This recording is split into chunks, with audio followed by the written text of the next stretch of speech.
అంకెలే తప్ప అభివృద్ధి కానరానటువంటి బడ్జెట్ ప్రసంగం ఇది.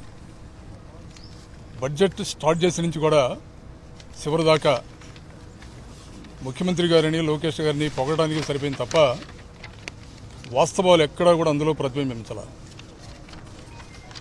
ఎప్పుడైనా సరే బడ్జెట్ అనేది భవిష్యత్ తరాలకు సంబంధించినటువంటి ఆలోచనల పట్ల క్లారిటీ ఉండాలి.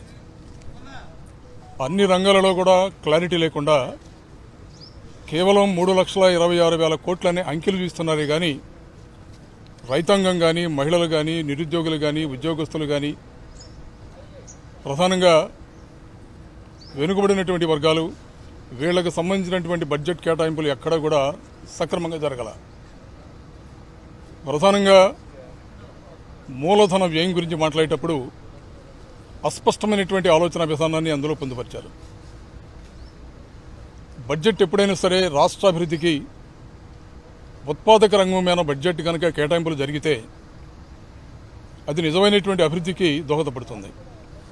ఈ బడ్జెట్లో ఉత్పాదక రంగాన్ని పూర్తిగా విస్మరించేశారు. మాట్లాడితే ఈ ప్రభుత్వం అన్ని రంగాలలో అభివృద్ధి పదంలో నడిపిస్తామని మాట మాట్లాడుతున్నారు. ఉత్పాదక రంగం మీద అభివృద్ధి కేటాయింపులు జరగనప్పుడు ఎలాంటి అభివృద్ధిని వీళ్ళు చేస్తారు? ప్రధానంగా ఇవాళ నా డిమాండ్ ఉత్పాదక రంగం మీద బడ్జెట్ కేటాయింపులు లేకుండా సంపదను సృష్టిస్తామనే మాట మీరు అలా మాట్లాడగలుగుతున్నారు? పూర్తిగా ప్రజలను మోసం చేసే బడ్జెట్ ఈ బడ్జెట్. మహిళలకు సంబంధించి అరకొర నిధులు, రైతాంగాన్ని అయితే పూర్తిగా విస్మరించడం, నిరుద్యోగులకు సంబంధించినటువంటి ఎన్నికల హామీని పూర్తిగా నీరుగార్చారు.